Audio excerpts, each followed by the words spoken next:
हम अर्चना मिश्रा सब गोटा के प्रणाम करै छी, गोर लगै छी। हमर कविताक शीर्षक अछि श्रमिक दिवस। हे बहिन, सुनलखिन आइ कोन दिन छियै? नहि स्नेहलता, कहाँ सुनलियै किछु। हाँ, ई किछु किया सुनथिन? भोरेसँ भिड़ल रहैत छथि काजमे, संग हमरो लोकनिके पलखति नहि दैत छथि। अखने सुन्नर बौआसिन आयल रहथि तऽ कहलनि काकी आइयो काज करैत छथि। हम तऽ अकचका गेलहुँ।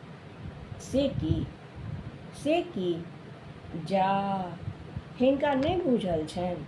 हिनका नहि बुझल छनि आइ श्रमिक दिवस छियै। एतबा कहैत ओ जाय लगली। हम झट जवाब देलियनि, तऽ की आइ सब उपासे रहत?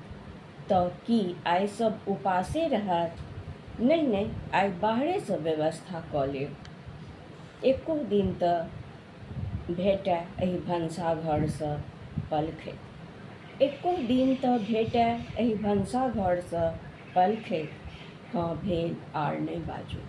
हाँ भेल आर नहि बाजू। हमसभ दिहाड़ी मजदूर नहि छी,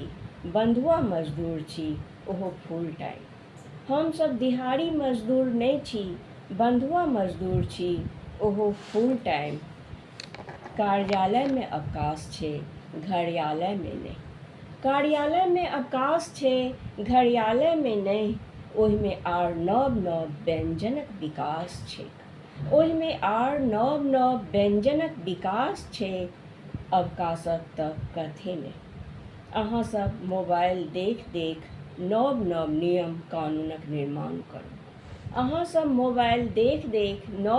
नियम कानूनक निर्माण करू। हमसभ तऽ अपन ज्ञान विद्या वैभव सबके संस्कारक बूटी पिया देने छियै।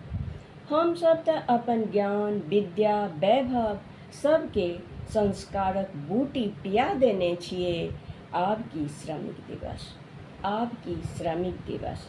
बहिन, किछु गलत बजना गेल की?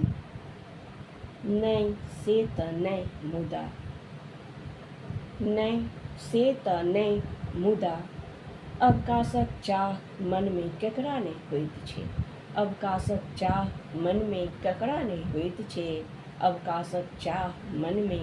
नहि होइत छै? धन्यवाद।